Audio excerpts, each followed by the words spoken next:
விடுறானான்னு தெரியல, ஒரே நிமிஷம் இல்ல இல்ல நான் வேணா வாசிக்கிறேன் மாதாஜி, ஒன்னும் பிரச்சனை இல்ல ஆ, மாதாஜி. ஓகே ஓகே மாதாஜி, ஓகே ஓகே. மாதாஜி. ஹரே கிருஷ்ணா.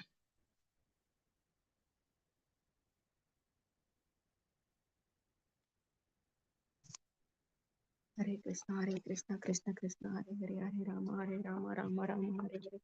ஹரே கிருஷ்ணா கிருஷ்ண கிருஷ்ணா ஹரே ஹரே, ஹரே ராம ராம ராம ஹரே ஹரே. ஹரே கிருஷ்ணா கிருஷ்ண கிருஷ்ணா ஹரே ஹரே, ஹரே ராம ராம ஹரே. जय राधा माधवा जय कुंज बिहारी, जय राधा माधवा जय कुंज बिहारी, जय गोचन वल्लभा जय गिरिवरधारी, जय गोचन वल्लभा जय गिरिवरधारी, यशोदानंदन व्रज जनरंजन, यशोदानंदन व्रज जनरंजन, यमुना तीर वनचारी, यमुना तीर वनचारी, जय राधा माधवा जय कुंज बिहारी, जय राधा माधवा जय कुंज बिहारी. हरे कृष्ण कृष्ण कृष्ण हरे हरे, हरे राम राम राम हरे हरे. हरे कृष्ण कृष्ण कृष्ण हरे हरे, हरे राम राम हरे हरे. हरे कृष्ण कृष्ण कृष्ण हरे हरे, हरे राम राम हरे हरे. ओम नमो भगवते वासुदेवाय, ओम नमो भगवते वासुदेवाय, ओम नमो भगवते वासुदेवाय. ओम अज्ञानतिमिरान्धस्य ज्ञानाञ्जनशलाकया चक्षुर्मिलितं येन तस्मै श्रीगुरुवे नमः. श्रीचैतन्यमनोभीष्टं स्थापितं येन भूतले स्वयं रूपकथा मह्यं ददाति स्वपदान्तिकं. वन्दे अहं श्रीगुरु श्रीयुतपदकमलं, श्रीगुरुन् वैष्णवां च श्रीरूपं साग्रजातं सहगण रघुनाथन्वितं तं सजीवं सात्वैतं सावधूतं परिजनसहितं कृष्ण चैतन्यदेवं श्रीराधा कृष्णपादान् सहगण ललिता श्रीविशाखान्वितांश. हे कृष्ण करुणा सिन्धु दीनबन्धु जगत्पते, गोपेश गोपिका कान्ता राधा कान्ता नमस्तुते.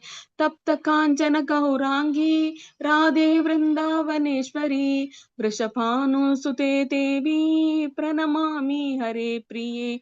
वाञ्छकल्पतरूपश्च कृपा सिन्धुभ्य एव च, पतितानां पावनेभ्यो वैष्णवेभ्यो नमो नमः. नमो ब्रह्मण्य देवाय गो ब्राह्मण हिताय च, जगद्हिताय कृष्णाय गोविन्दाय नमो नमः. नमो महावादान्त्याय कृष्ण प्रेमे प्रदायते, कृष्णाय कृष्ण चैतन्य नामिने गौरदिविषे नमः. गुरुवे गौरचन्द्राय राधिकायै ततालयै, कृष्णाय कृष्ण भक्ताय तद्भक्ताय नमो नमः. मुहं करोति वाचालं पङ्गुं लङ्कायते गिरिं, यत्कृपातमहं वन्दे परमानन्दमाधवं. श्रीगुरुं दीनतारणं श्रीचैतन्य ईश्वरं, कृष्णाय वासुदेवाय देवकी नन्दनाय च, नन्दगोपकुमाराय गोविन्दाय नमो नमः. नमः पङ्कजनाभाय नमः पङ्कजमालिने, नमः पङ्कजनेत्राय नमस्ते पङ्कजङ्कृये. नमः ॐ विष्णुपादाय कृष्ण प्रेष्ठाय भूतले श्रीमते भक्तिवेदान्त स्वामिनि इति नामिने नमस्ते सरस्वते देवे गौरवाणी प्रचारिणे निर्विशेष शून्यवादी पाश्चात्य देशधारिणे नारायणं नमस्कृत्य नरं चैव नरोत्तमं देवीं सरस्वतीं व्यासं ततो जयं मुदीरयेत् शृण्वतां स्वकथः कृष्णः पुण्यसरवण कीर्तनः कृत्यं सुदो हि अभद्राणि विदुनोदेषु कृत्सदां नष्टप्रायेषु अभद्रेषु नित्यं भागवत सेवया भगवती उत्तमश्लोके भक्तिर्भवति नैष्टिकी पञ्चतत्त्वात्महां कृष्णं भक्तरूपस्वरूपकं भक्तवदारं भक्ताख्यं नमामि भक्तशक्तिकं जय श्री कृष्ण चैतन्य प्रभु नित्यानंद श्री अद्वैत गदाधरा श्रीवासादि गौर भक्त वृंद हरे कृष्णा कृष्ण कृष्ण हरे हरे हरे राम राम राम हरे हरे हरे कृष्णा कृष्ण कृष्ण हरे हरे हरे राम राम राम हरे हरे हरे कृष्णा कृष्ण कृष्ण हरे हरे हरे राम राम हरे हरे हरे कृष्ण माता जी। हरे कृष्णा माता जी।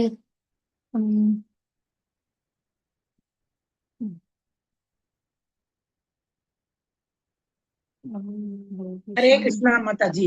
हरे कृष्णा माता जी। हरे कृष्ण माता जी। என்னோட ஹரே கிருஷ்ணா மாதாஜி, என்னோட வீடியோ தெரியுதா?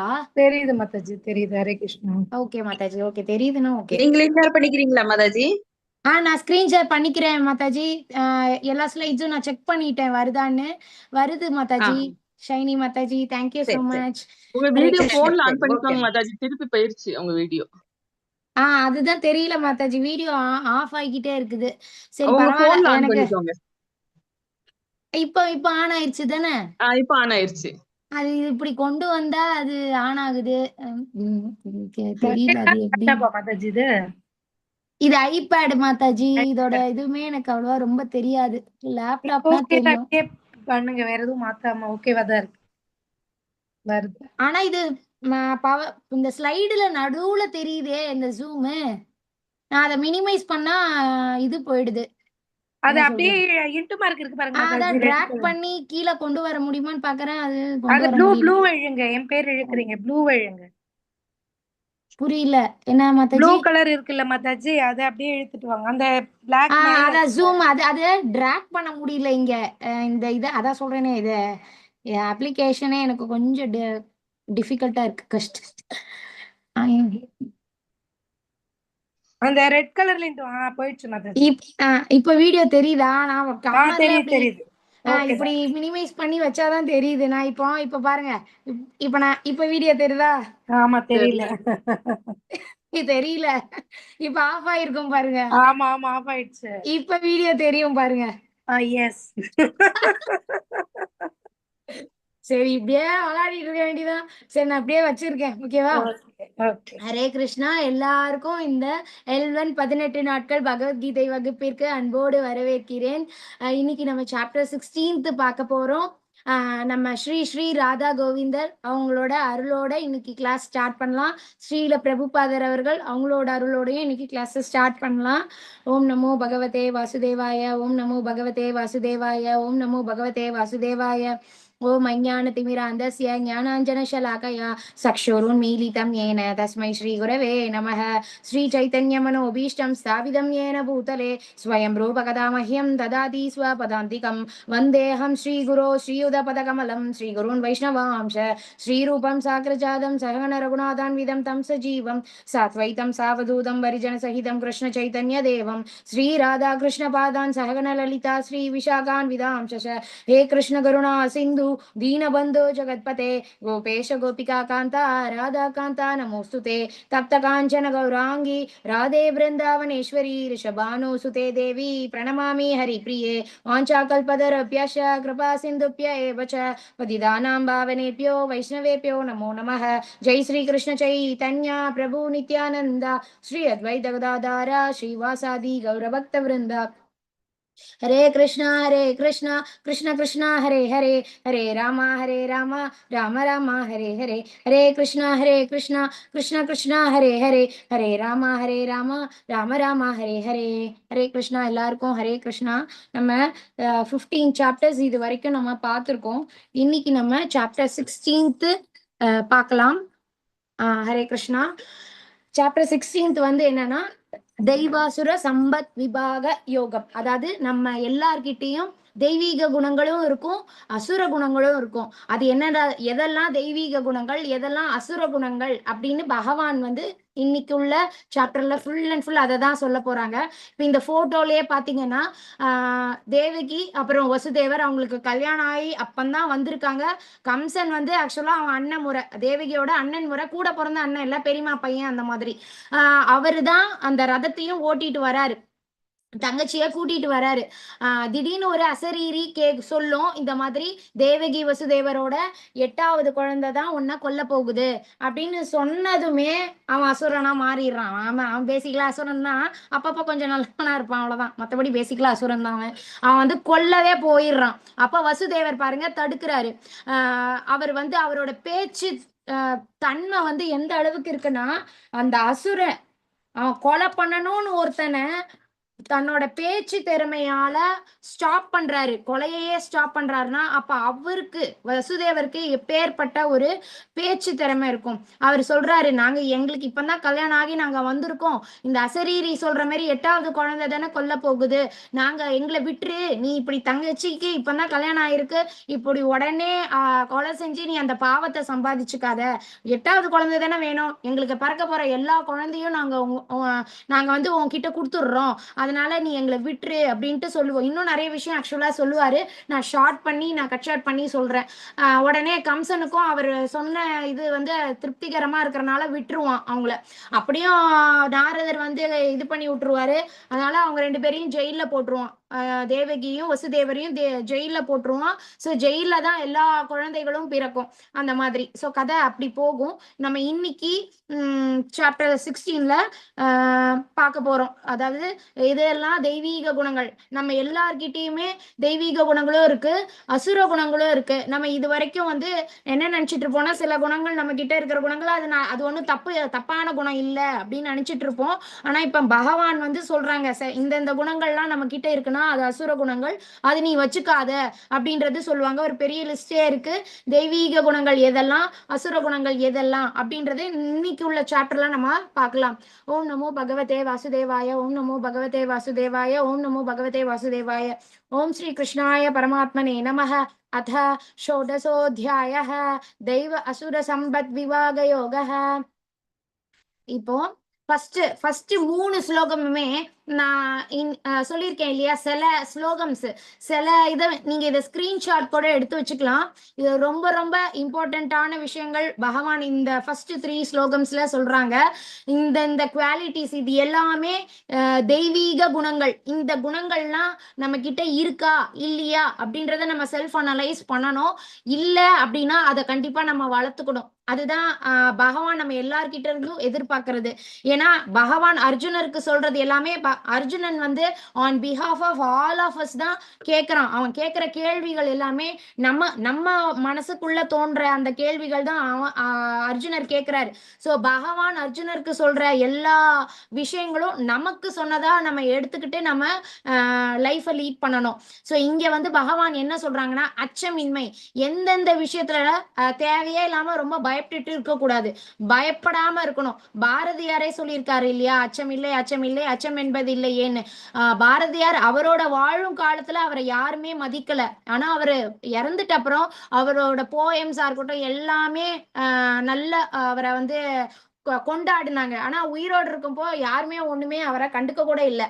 சோ அச்சப்படக்கூடாது. எந்த விஷயத்துக்கு அச்சப்படணுமோ அந்த விஷயத்துக்கு மட்டும்தான் அச்சப்படணும். இப்போ வைஷ்ணவ அபச்சாரம் பண்ணக்கூடாது அப்படின்றதுல பயம் இருக்கணும். யாரையும் நம்ம சொல்லாலேயோ ஒரு நல்ல பக்தர்களை நம்ம சொல்லாலேயோ செயலாலேயோ நம்ம காயப்படுத்திடக்கூடாது. அதுக்கப்புறம் குருமார்களோ இல்ல ஆண்டவன் கடவுளையோ யாராவது நிந்திக்கிறாங்க அப்படின்னா அவங்கள எதிர்த்து நம்ம கேட்கணும், இப்படி எல்லாம் பேசாதீங்க அப்படின்ட்டு.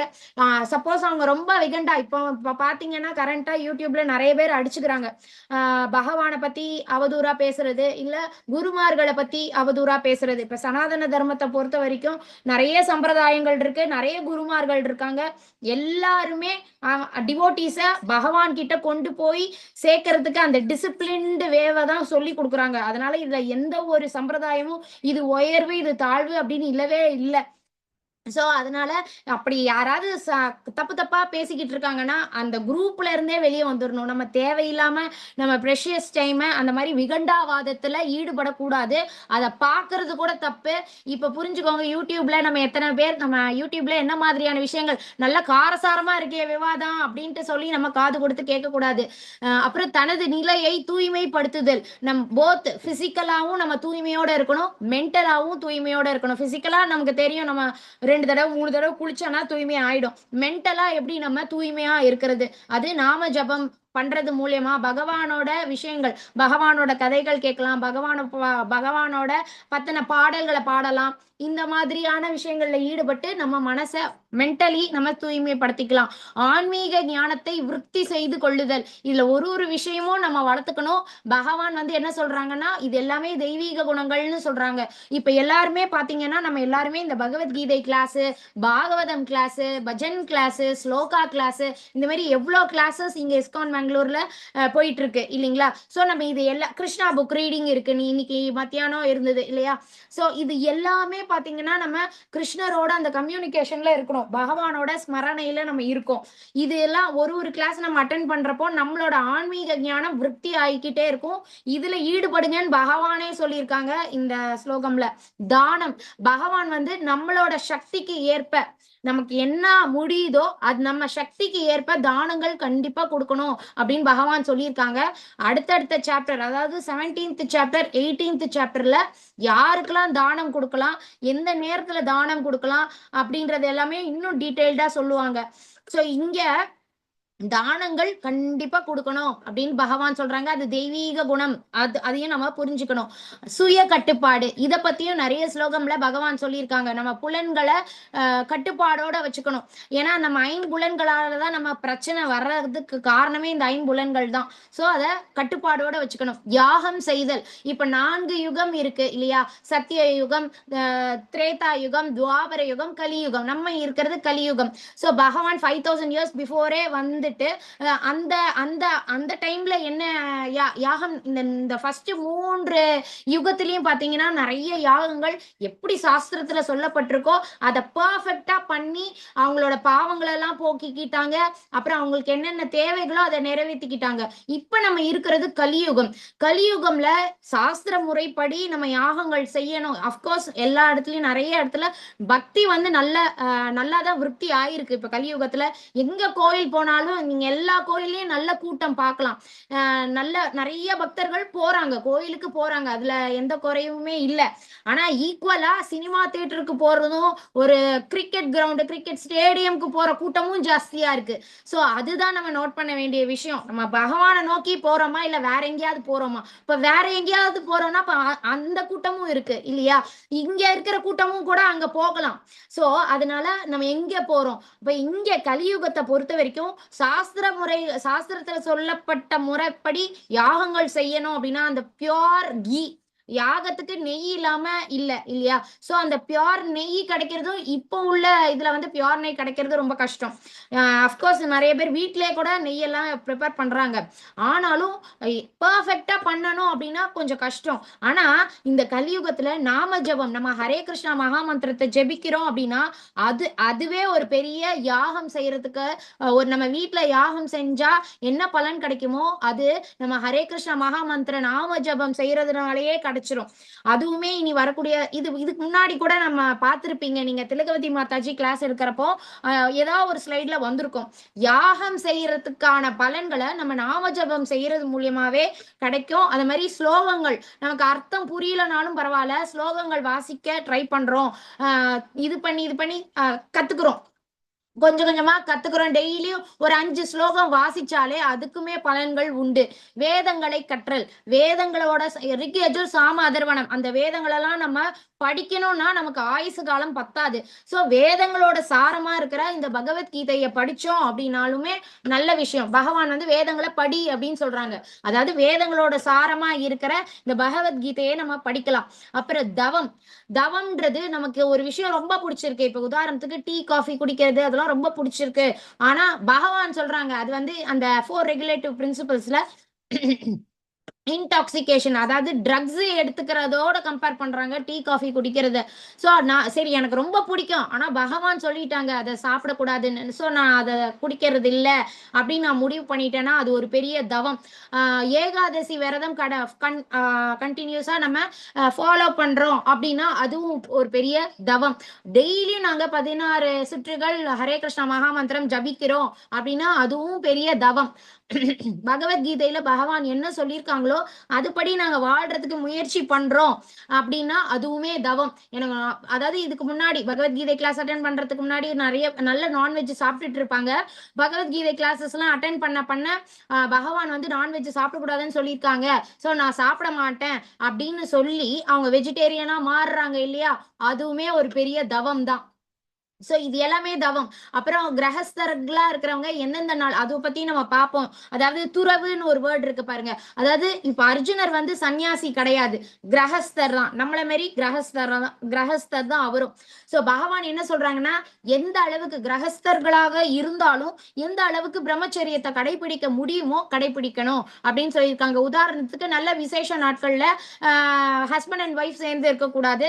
நான் வந்து இதா சொல்றேன், ரொம்ப உங்க எல்லாராலையும் அதை புரிஞ்சுக்க முடியும் அப்படின்னு நினைக்கிறேன். சோ எந்தெந்த நாட்கள்ல பிரம்மச்சரியத்தை கடைபிடிக்கணும்னு சாஸ்திரத்துல கூறப்பட்டிருக்கோ கிரகஸ்தர்களா இருக்கிறவங்களும் பிரம்மச்சரியத்தை கடைபிடிக்கணும். சோ தவம் பத்தி சொல்லிட்டு எளிமை பத்தி நேத்திக்கோ முந்தானேத்து உள்ள சாப்டர்ல கூட பார்த்தோம். நம்ம என்னதான் பணக்காரங்களா இருந்தாலும் சிம்பிள் லிவிங்கை தான் நம்ம ப்ரிஃபர் பண்ணணும். ரொம்ப டூம்னு இருக்கக்கூடாது. அஹிம்சை போத் நம்ம அஹிம்சை வந்து அதை ஹிம்சிக்க கூடாது, யாரையும் சொல்லாலேயோ செயலாலேயோ நம்ம காயப்படுத்திட கூடாது.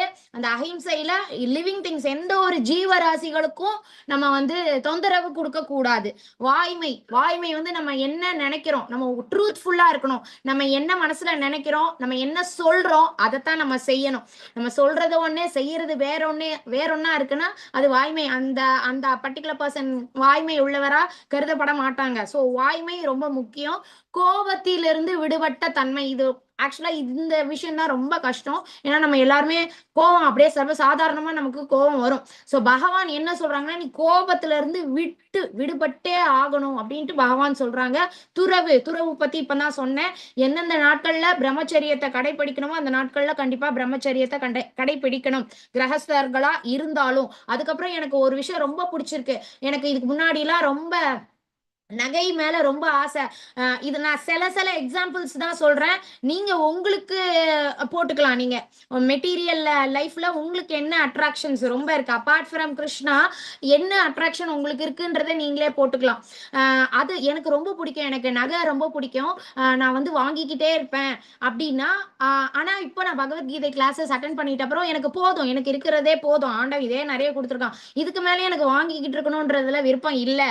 ஸோ எனக்கு ஆனா ஒரு காலத்துல ரொம்ப பிடிச்ச விஷயம் அது. ஓகேங்களா? சோ நான் இனிமேல் வேண்டாம் அப்படின்னு முடிவு பண்ணிருக்கேன்னா அதுவுமே துறவு தான். நல்ல பட்டு புடவை அதெல்லாம் வாங்கி குவிச்சுட்டு இருந்திருக்கலாம். இப்போ இல்ல, அதெல்லாம் தேவையில்லாத செலவு, அந்த செலவுக்கு நம்ம வேற ஏதாவது நல்ல விஷயத்துக்கு நம்ம பயன்படுத்தலாம் அப்படின்னு ஒரு ஞானம் வருது அப்படின்னா அதுவுமே துறவு தான். நமக்கு ரொம்ப பிடிச்ச விஷயம், ஆனா அது பகவான் சொல்றாங்க அதெல்லாம் வேண்டாமா அப்படின்னு சொல்றாங்க. அப்ப நம்ம ஓகே பகவானுக்கு பிடிக்கல சோ நான் விட்டுறேன் அப்படின்னு சொன்னா அது துறவு.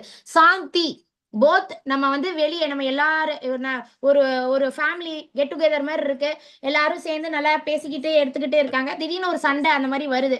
அப்ப வந்து நம்ம யாருக்கிட்டயும் சண்டை போட்டுறக்கூடாது, அமைதியா இருக்கணும்.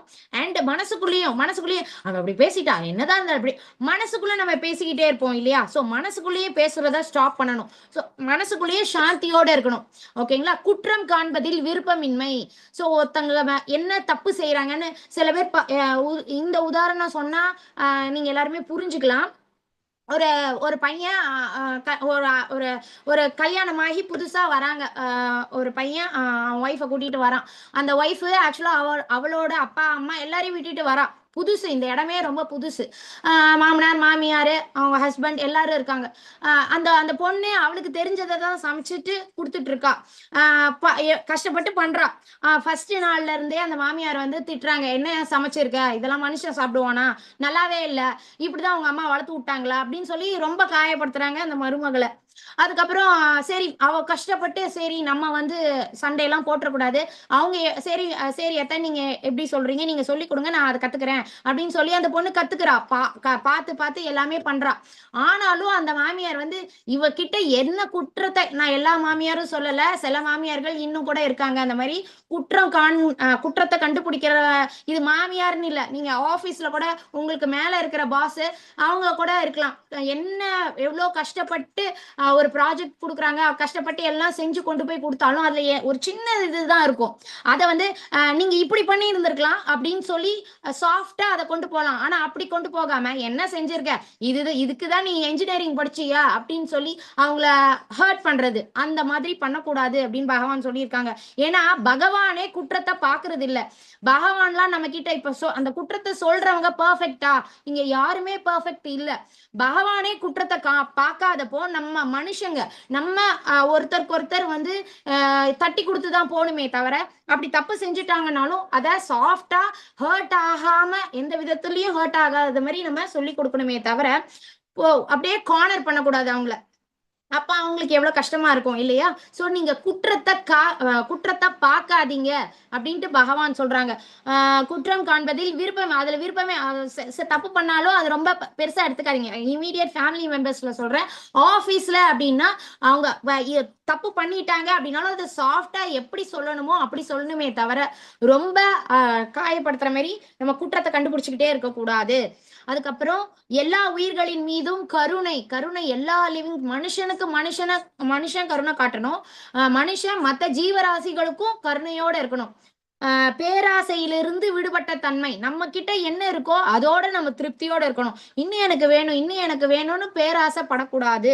சோ பேராசைய விட்டுரு அப்படின்னு பகவான் சொல்றாங்க. கண்ணியம், எனக்குன்ட்டு இந்த பாலிசி இருக்கு, நான் அதாவது நல்ல பகவான் வந்து இப்படி சொல்லியிருக்காங்க, சோ நான் எக்காரணத்து கொண்டும் என்னோட விஷயத்துல இருந்து நான் கீழே இறங்க மாட்டேன் அப்படின்னு அந்த வைராகியம். அப்புறம் கண்ணியத்தோட வாழ்றது, தப்பு பண்ணாம இருக்கிறது, வெட்கம், எந்தெந்த செயல்களுக்கெல்லாம் வெட்கப்படணுமோ அந்தந்த செயல்களுக்கு கண்டிப்பா வெட்கப்படணும். அதர்ம வழியில போறோம் அப்படின்னா கண்டிப்பா அதுக்கு நம்ம வெட்கப்படணும். ஆனா இப்ப இருக்கிற காலத்துல அதர்ம வழியில போறதுதான் ஸ்டைலு. தர்ம வழியில ஒருத்தன் போனானா அவன் பொழைக்க தெரியாதவன், அந்த மாதிரி எல்லாம் ஒரு பேரு. ஆனா பகவான் அப்படி சொல்லல. பகவான் நீ தர்மத்தோட வாழ்றதுதான் முக்கியம் அப்படின்னு வாழ்ந்து காமிச்சவங்கதான் ராமர் எல்லாருமே. சோ அதனால நம்ம தர்மத்தோட வாழணும். தர்மத்தை நிலைநாட்டுறதுக்கு தான் பகவானுமே வந்திருக்காங்க, கிருஷ்ண பகவான் அவங்களோட அவதாரமுமே. அதனால நம்ம தர்மத்தோட வாழணும். அதர்மத்தோட வாழ்றோம் அப்படின்னா வெட்கப்படணும். அதுக்கப்புறம் அவங்க பெண்களோ ஆண்களோ அவங்க ஸ்கின்னை காமிக்க கூடாது, ஸ்கின்னை காமிச்சிட்டு இருக்காங்கன்னா அதுக்குமே வெட்கப்படணும். அப்புறம் மன உறுதி, என்ன மாதிரியான சிச்சுவேஷன்ஸ் எவ்வளோ வேணாலும் கஷ்டமான சிச்சுவேஷன்ஸ் வரட்டும், அதுல நம்ம பகவானோட பக்தி தொண்டை விட்டுறவே கூடாது.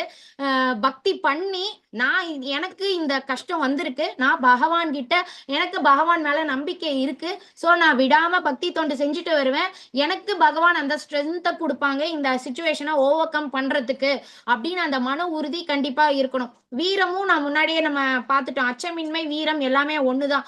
நம்ம வந்து தைரியத்தோட தான் இருக்கணும். ஏன்னா நம்ம தனியா தான் வந்தோம், தனியா தான் போக போறோம். அதனால எப்பவும் நம்ம கூடவே எல்லாரும் இருப்பாங்க அப்படின்ட்டு இருக்கக்கூடாது. வீரத்தோட இருக்கணும்.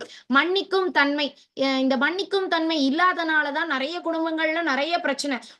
அவங்க அந்த சில விஷயங்கள்லாம் பாத்தீங்கன்னா கேள்விப்பட்டீங்கன்னா ரொம்ப சின்ன விஷயம் தான், அதெல்லாம் ஒரு ப்ராப்ளமே கிடையாது. ஆனா அதை ஊதி ஊதி பெருசாக்கி இருப்பாங்க. ரெண்டு அந்த ஒரு சின்ன ஃபேமிலிக்குள்ள இருக்கிற சண்டை ஒரு தேர்ட் பர்சன் வந்து அவங்க எல்லாம் சேர்ந்து ஊதி பெருசாக்கிடுவாங்க. சோ இது ஜஸ்ட் சரி சரி விடு, இதெல்லாம் ஒரு பெரிய பிரச்சனையா அப்படின்னு அப்படி மன்னிச்சு விட்டு இருந்தாங்கன்னா அது பூதாகரமா ஆயிருக்கவே ஆயிருக்காது. இது எல்லாருமே நீங்க உங்க லைஃப்லயும் நீங்க பாத்துருக்கலாம். அவங்க அன்னைக்கு ஒரு மன்னிச்சு விட்டு இருந்தாங்கன்னா அந்த பிரச்சனை அப்பவே முடிஞ்சிருக்கும். ஆனா இல்ல பெரிய தப்பு பண்ணிட்டா அப்படின்னு சொல்லி வருஷ கணக்கா பேசாம கூட இருப்பாங்க. சோ மன்னிக்கிற தன்மையை நீங்க வளர்த்துக்கோங்க அப்படின்னு பகவான் சொல்றாங்க. மன்னிக்கிறது தெய்வீக குணம் அப்படின்னு பகவான் சொல்றாங்க. தைரியம், சோ வீரம், தைரியம், அச்சமின்மை எல்லாமே சேம் இதுதான். தூய்மையை நான் ஏற்கனவே சொல்லிட்டேன். போத் பிசிக்கலா அண்ட் மென்டலா நம்ம தூய்மையோட இருக்கிறது, வீட்டை தூய்மையா வச்சுக்கிறது, பகவானோட பூஜை ரூம் தூய்மையா வச்சுக்கிறது, பகவானோட படங்கள் எல்லாமே தூய்மையா வச்சுக்கிறது. இந்த மாதிரி பொறாமை இன்மை, யாருக்கிட்டையும் பொறாம படக்கூடாது. நமக்கு என்ன இருக்கோ அதை வச்சு திருப்தியோட இருக்கிறது. யார் மேலையும் பொறாம பட வேண்டாம். மரியாதையை எதிர்பார்க்காமல் இருத்தல். சோ நம்ம நேத்திக்கு தான் பார்த்தோம், பகவான் நண்பன் எதிரியை நீ ஈக்குவலா ட்ரீட் பண்ணு அப்படின்னு சொல்லியிருக்காங்க இல்லையா. சோ நம்மளை அவமானப்படுத்தினவங்களுக்கு கூட நம்ம மரியாதை கொடுத்துட்டு இருக்கணும். ஆனா பதிலுக்கு அவன் நம்மள மரியாதையே இல்லாம ட்ரீட் பண்றான் அப்படின்னு மரியாதையை எக்ஸ்பெக்டே பண்ணாதீங்க அப்படின்ட்டு பகவான் சொல்றாங்க. இது எல்லாமே தெய்வீக குணங்கள். சோ எவ்வளவு பெரிய லிஸ்ட் பாத்தீங்க இல்லையா. சோ இந்த இந்த குணங்கள் எல்லாம் நம்ம கிட்ட இருக்கு அப்படின்னா பகவான் வந்து அவன் உன்னதமான மனிதன், சூப்பர் ஆத்மா அப்படின்ட்டு பகவான் வந்து சொல்றாங்க. அடுத்த ஸ்லோகம். அடுத்த ஸ்லோகத்துல பாத்தீங்கன்னா அசுர குணம் பத்தி சொல்றாங்க. யாருக்கிட்ட எல்லாம் தற்பெருமை, எனக்கு எவ்வளவு பணபலம் இருக்கு தெரியுமா, நான் நினைச்சேன்னா வெக்கேஷனுக்கு எங்க போவேன், ஜெர்மனி போவேன், சிங்கப்பூர் போவேன், மலேசியா போவேன், இன்னும் என்னென்ன எவ்வளவு நிறைய காசு ஆகிற இடத்த நீங்க போட்டுக்கோங்க. நான் நினைச்சா அங்க போவேன் இங்க போவேன் அப்படின்னு சொல்லி அதை பேசிக்கிறது. இந்த இந்த மாதிரியான கேரக்டர்ஸை நம்ம கண்டிப்பா பார்க்கலாம். இந்த மாதிரி தற்பெருமை பேசுறது. நீங்க இந்த பகவத்கீதை ஃபுல்லா கிளாஸ் அட்டன் பண்ண நம்மள செல்ஃப் அனலைஸ் பண்ணிக்கலாம். நம்ம கிட்ட வந்து பேசுறாங்கல்ல, அவங்க கிட்ட அவங்க எந்த குணத்துல இருக்காங்க, சத்துவ குணத்துல இருக்காங்களா, ரஜோ குணத்துல இருக்காங்களா, தமோ குணத்துல இருக்காங்களா, அப்புறம் அவங்க இந்த மாதிரி தெய்வீக குணங்கள் அசுர குணங்கள்லாம் நல்லா தெரிஞ்சுக்கிட்டீங்கன்னு வைங்களேன். அப்போ அவங்க ஒருத்தங்க அந்த ஆப்போசிட்ல இருக்கவங்க அப்படியே அவங்க தோரணையே பாருங்க, கால் மேல கால் போட்டுட்டு கெத்தா அப்படியே உட்கார்ந்துட்டு நான்லாம் அந்த காலத்துல அப்படின்னு ஆரம்பிப்பாங்க. பாத்தீங்கன்னா அவ்வளவு தற்பெருமை தெரியும், பேச்சிலேயே தெரியும். பகவான் என்ன சொல்றாங்கன்னா, நீ உன்னை பத்தியே அப்படி பெருமையா பேசிக்கிட்டேன்னா அது ஒரு அசுர குணம். சோ நம்ம இதுக்கு முன்னாடி அப்படி இருந்திருக்கலாம், இனிமேல் நம்ம மாத்திக்கணும் சரிங்களா. ஏன்னா தற்பெருமைன்றது அசுர குணம். அகந்தை, ஐயோ இவனுக்கு எவ்வளவு ஈகோ பாரு இவனுக்கு அப்படின்னு நம்ம சொல்றதெல்லாம் கேட்கறது கிடையாது. தான் ஒரு டிசிஷன் எடுத்தா அதுலயே ஸ்டிக் ஆன் பண்ணிட்டு இருக்கிறது. சோ அதுவுமே அசுர குணம். வீண் அபிமானம், அதாவது இப்ப நம்ம கான்பிடென்டா இருக்கணும் தான், ஆனா ஓவர் கான்பிடென்ட் பகவானுக்கு ஈக்குவலா தன்னை நினைச்சுக்கிறது. சோ அந்த மாதிரி வீண் அபிமானம் வச்சுக்கிட்டாலும் அதுவுமே ஒரு அசுர குணம். அப்புறம் கோபம், நம்ம ரொம்ப கோவப்படுறோம் எல்லார்கிட்டயும் அப்படின்னா அது ஒரு அசுர குணம். கோபத்தை பத்தி நிறைய அங்கங்க பகவான் வந்து சொல்லிட்டே இருப்பாங்க. அதனால கோபத்தையும் நம்ம விடுறதுக்கு ட்ரை பண்ணணும் கொஞ்சம் கொஞ்சமா. கொடூரம், இப்ப ரொம்ப கொலை பண்றாங்கல்ல, கொலைகாரங்கெல்லாம் வெட்டி என்னெல்லாமோ இது பண்றாங்க. சோ நான்வெஜ் சாப்பிட்றவங்களும் தயவு செஞ்சு ஏன் திரும்ப திரும்ப அதுலயே கை வைக்கிறீங்க அப்படின்ட்டு சொல்லாதீங்க. அதுல நிறைய தண்டனைகள் இருக்கு. பிளஸ் அது வேண்டாம் நமக்கு. நம்ம எந்த ஒரு, ஏன்னா பகவானும் அதை சொல்றாங்க இல்லையா, எந்த ஒரு ஜீவனையும் ஹிம்சிக்க கூடாது. சோ அது அந்த கொடூரத்தை, அந்த கொடூரமான உங்க பண்றவங்களா இருக்கட்டும், சாப்பிட்றவங்களா இருக்கட்டும், என் பசங்க தான் சாப்பிட்றாங்க நான் சமைச்சுதான் கொடுக்குறேன் அப்படின்லாம் இல்ல. மீட்டு கடை வச்சிருக்கிறவன், வெட்டுறவன், வாங்கிட்டு வர்றவன், டெலிவர் பண்றான்ல, வாங்கிட்டு வர்றவன், சமைக்கிறவன், சாப்பிட்றவன், எல்லாருக்கும் பாவத்துல பங்கு இருக்கு. அதனால தயவு செஞ்சு, ஏன்னா தெருவுக்கு தெரு மீட் ஷாப்ஸ் வந்துருச்சு இப்போ கலியுகத்துல. அது நம்ம அதுவும் இந்த புனிதமான பூமியில இருக்கோம். நிறைய பேர் இந்த இந்த நான்வெஜ் சாப்பிடுற பழக்கம் நம்ம யாருக்குமே கிடையாது. நம்ம தர்மத்துல அது கிடையாது. இந்த ஆங்கிலேயர்கள் வந்து, இந்த முகலாயர்கள் வந்து அவங்கெல்லாம் ஏற்படுத்தினதுதான் இந்த பழக்கம். அதனால தயவு செஞ்சு இந்த பழக்கம் இந்த பழக்கம் ரொம்ப ரொம்ப மோசமானது. எங்கெல்லாம் அனிமல் கில்லிங் இருக்கோ அங்க வார் வரும் அப்படின்ட்டும் பகவான் சொல்றாங்க. அங்க மனித ரத்தம் அந்த பூமியில விழும். அதனால அனிமல் கில்லிங்க கண்டிப்பா நம்ம தடை செய்யணும். அதை வந்து என்கரேஜே பண்ணக்கூடாது. சோ பகவான் என்னன்னா அசுர குணம் சொல்றாங்கன்னா, தற்பெருமை இருக்கக்கூடாது, அகந்தையோட இருக்கிறது, தான் மேல ரொம்ப தன்னை வந்து ஒரு பகவானுக்கு ஈக்குவலா இது பண்ணிக்கிறது, அந்த மாதிரியான வீண் அபிமானம், அதுவுமே அசுர குணம். கோவப்படக்கூடாது, கோபமும் ஒரு அசுர குணம். கொடூரம், கொலை செய்யறது, அதெல்லாம். அப்புறம் சரி நான் நான்வெஜ் எல்லாம் சாப்பிட மாட்டேன், ஆனா மத்தவங்களை வந்து சொற்களால வெட்டி கூறு போட்டுருவாங்க. இப்ப ஏன்னா நம்மளோட வார்த்தைகளுக்கு அவ்வளோ பவர் இருக்கு இல்லையா? கத்தி மாதிரி உன் பேச்சு வந்து கத்தி மாதிரி இருக்கு அப்படின்னு சொல்லி எத்தனை பேர் அந்த பேச்சுனாலேயே செத்து போறவங்க இருக்காங்க இல்லையா? அவன் என்ன அப்படி பேசிட்டான். இப்ப குழந்தைகள்லாம் ஸ்கூல்ல வந்து டீச்சர் வந்து என்ன இப்படி பேசிட்டாங்க அப்படின்னு சொல்லி தற்கொலை பண்ணிக்கிற எத்தனை குழந்தைங்க இருக்காங்க இல்லையா? சோ நம்ம பேச்சு ஒருத்தங்க வாழ்க்கையை முன்னேற்ற பாதையில செலுத்துற மாதிரி இருக்கணுமே தவிர அவங்க வாழ்க்கையை முடிச்சுக்கிற மாதிரியா நம்ம பேச்சு இருக்கக்கூடாது. அதுவுமே அப்படிலாம் இருந்துச்சுன்னா அவங்களும் கொடூரமான ஆளுதான், அவங்களும் அசுரத்தன்மை உடையவர்கள் தான். அறியாமை, இக்னோரன்ஸ். இப்போ தமோ குணத்துல இருக்கிறவங்க 100% அறியாமையில தான் இருப்பாங்கன்றத நம்ம பார்த்தோம் இல்லையா? சோ அறியாமையுமே ஒரு எனக்கு ஒண்ணும் தெரியாதுங்க, எனக்கு ஒண்ணும் தெரியாது அப்படி சொன்னா அதுவுமே அசுர குணம் அப்படின்னு பகவான் சொல்றாங்க. இப்ப அடுத்த ஸ்லோகம்ல தெய்வீக குணங்கள் நம்ம கிட்ட இருந்ததுன்னா அந்த தெய்வீக குணங்கள் நம்ம அதையே கடைபிடிச்சிட்டு வரோம்னா கண்டிப்பா நம்ம பகவானோட திருவடியை அடையலாம். அதே அசுர குணத்தோட நம்ம இருந்தோம் அப்படின்னா நம்ம பகவான் அடையறதுக்கு சான்ஸே இல்லை. ஆனா அர்ஜுனா நீ கவலைப்படாத, உன்கிட்ட தெய்வீக குணங்கள் தான் இருக்கு அப்படின்னு பகவான் இந்த ஸ்லோகம்ல சொல்றாங்க. அடுத்தது 6th ஸ்லோகம்ல இங்க இந்த உலகத்துல இருக்கிற எல்லா உயிர்வாளிகளும் தெய்வீகமானவர்கள், அசுரர்கள். எப்படி நேத்திக்கு வந்து டிஃபரன்ஸ் பிட்வீன் நம்ம பார்த்தோம்ல, தவறு செய்பவர்கள், அதை தவறக்கூடியவர்கள், தவறாதவர்கள், 2 டிஃபரன்ஸ் பிட்வீன் பார்த்தோம்ல. அந்த மாதிரி இங்க வந்து பகவான் என்ன சொல்றாங்கன்னா, இந்த உலகத்துல நிறைய மக்கள் இருக்காங்க, அதுல தெய்வீகமானவர்கள் அசுரர்கள்னு பிரிச்சுட்டாங்க. நம்ம எல்லாரும் தெய்வீகமானவர்கள் அப்படின்னு நம்ம நினைச்சுக்க கூடாது. நம்ம ரொம்ப கோவப்படுறோம், நிறைய பேரை ஹர்ட் பண்றோம்னா நம்ம அசுரர் லிஸ்ட்ல தான் பகவான் வச்சுப்பாங்க. அதனால நம்ம அந்த அசுர குணங்கள் எல்லாம் விட்டுறணும். விட்டோம்னாதான் இங்க தெய்வீக குணம் உள்ளவர்கள் லிஸ்ட்ல நம்ம வருவோம். சோ தெய்வீக குணங்கள் பத்தி நான் உனக்கு நிறைய சொல்லிட்டேன். இனிமேல் வரக்கூடிய ஸ்லோகங்கள் ஃபுல்லா அசுர குணங்கள் பத்தி தான் பகவான் சொல்ல போறாங்க.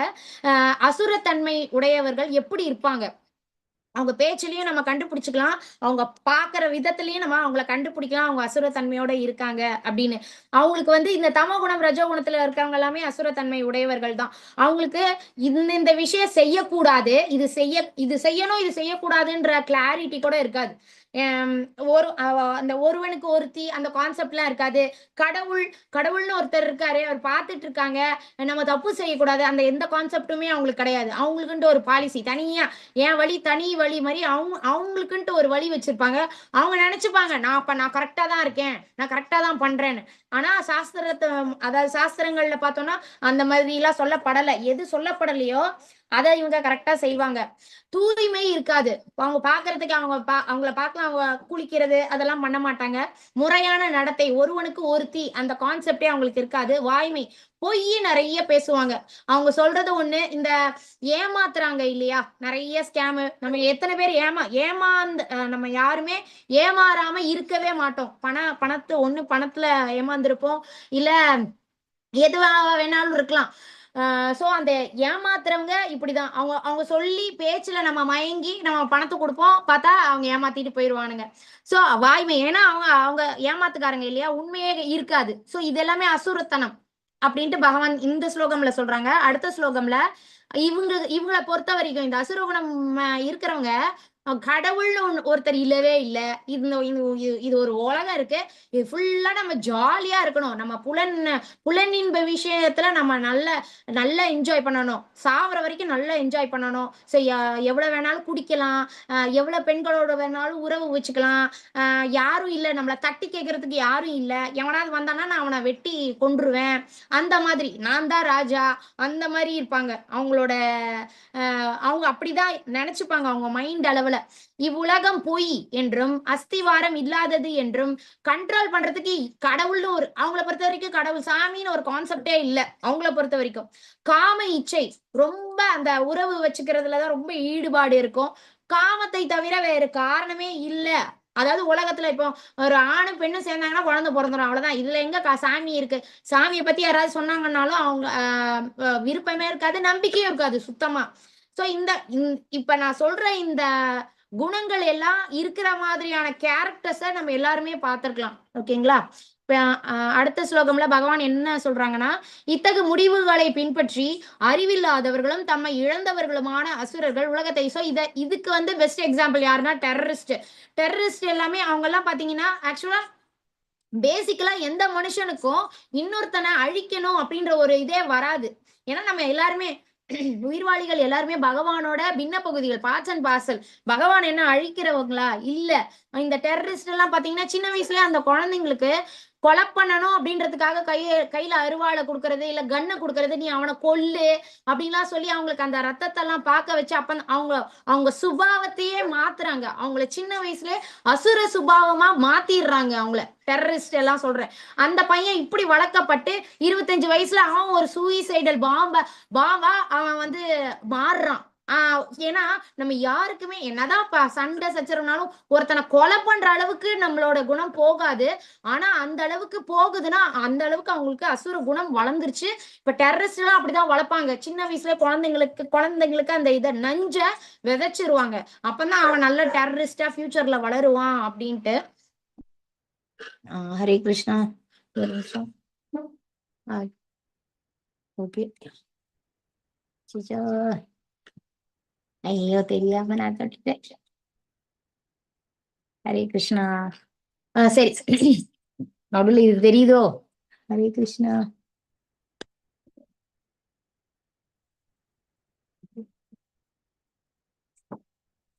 தள்ளிப்போ அங்க போ. ஹரே கிருஷ்ணா கிருஷ்ண கிருஷ்ணா ஹரே ஹரே ராம ராம ராம ஹரே ஹரே.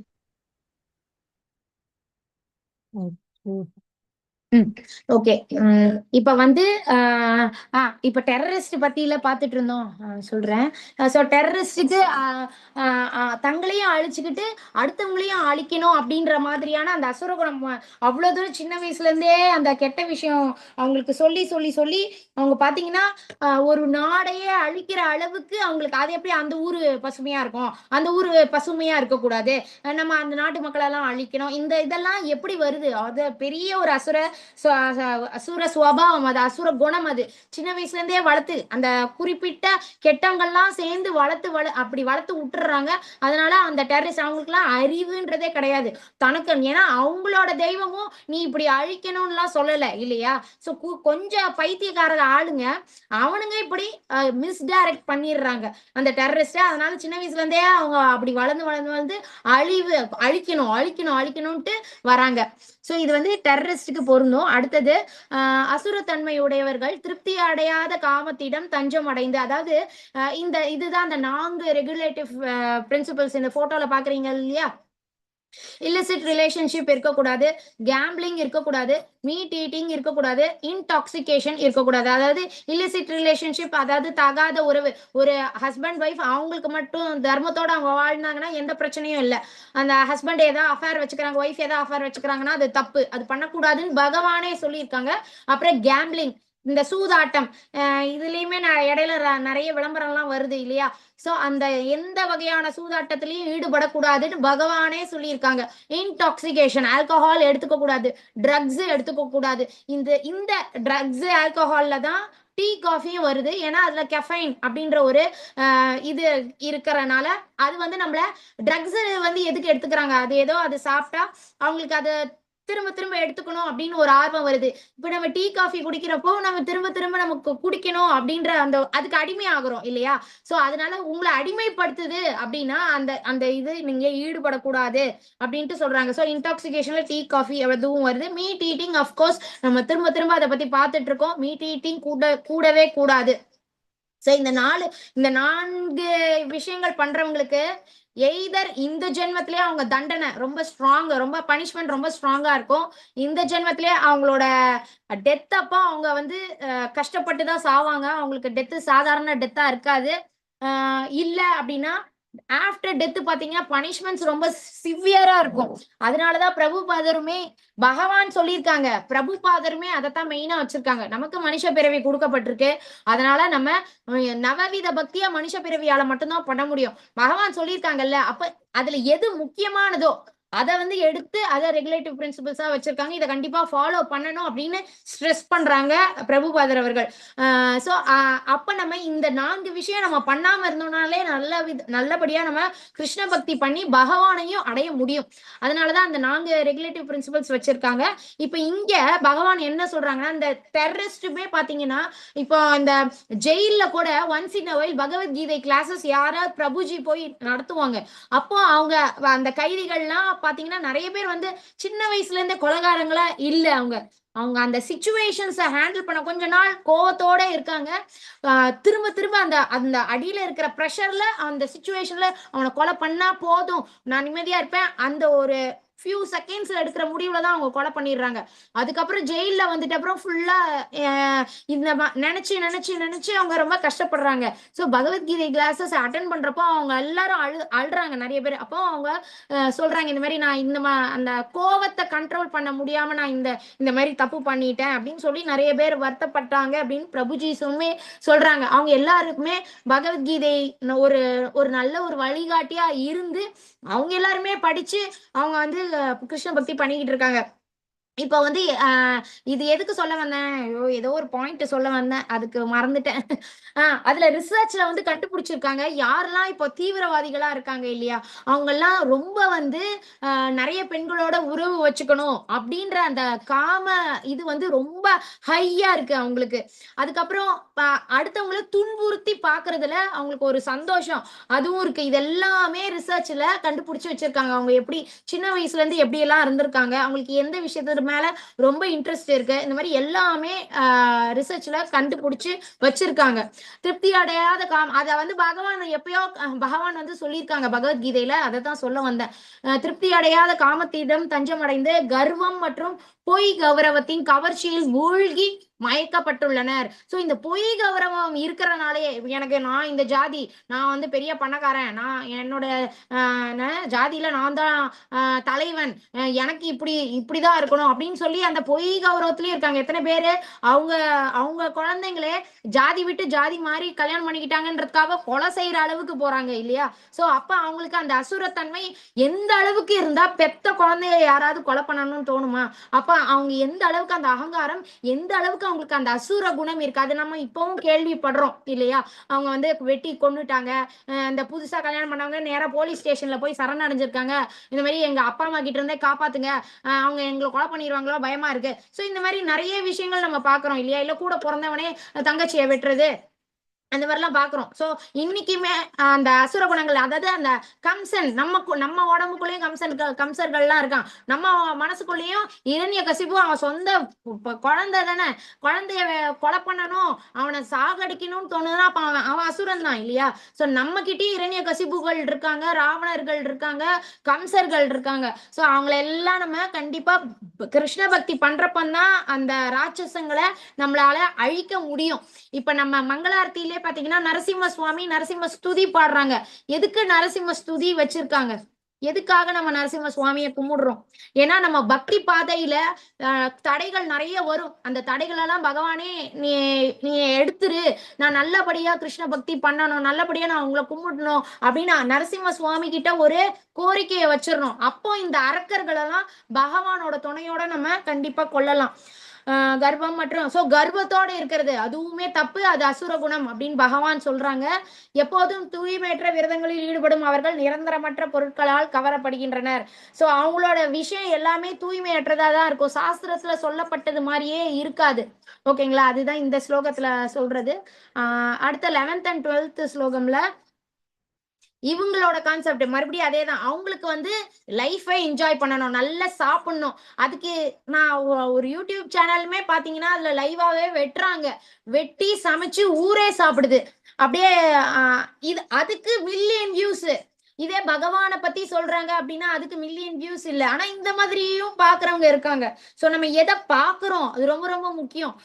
அஜாம்லன் தேவையில்லாத விஷயத்த பார்த்து தானே அவன் தப்பான ஒரு வழிக்கு போறான். அதனால நம்ம அது ரொம்ப ரொம்ப ஜாக்கிரதையா இருக்கணும். நம்ம எந்த விஷயத்த பாக்குறோம்னு. நம்ம கையில போன் இருக்கு, அத நம்ம கிருஷ்ண பக்திக்காக நம்ம பயன்படுத்தணும். ஏன்னா அதுல தேவையே இல்லாத விஷயங்கள்லாம் இருக்கு.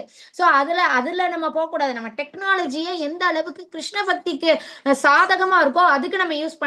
நம்ம யூடியூப்ல எத்தனை பேர் ஸ்பீச்சஸ் இருக்கு, பகவானோட கதைகளை எவ்வளவு அழகா சொல்லியிருக்காங்க, பகவத்கீதை ஸ்லோகங்களை எவ்வளவு அழகா கத்து கொடுக்குறாங்க இல்லையா? அதுக்கெல்லாம் நம்ம யூஸ் பண்ணிக்கலாம். அதை விட்டுட்டு தேவையே இல்லாத விஷயங்கள் நிறைய இருக்கு.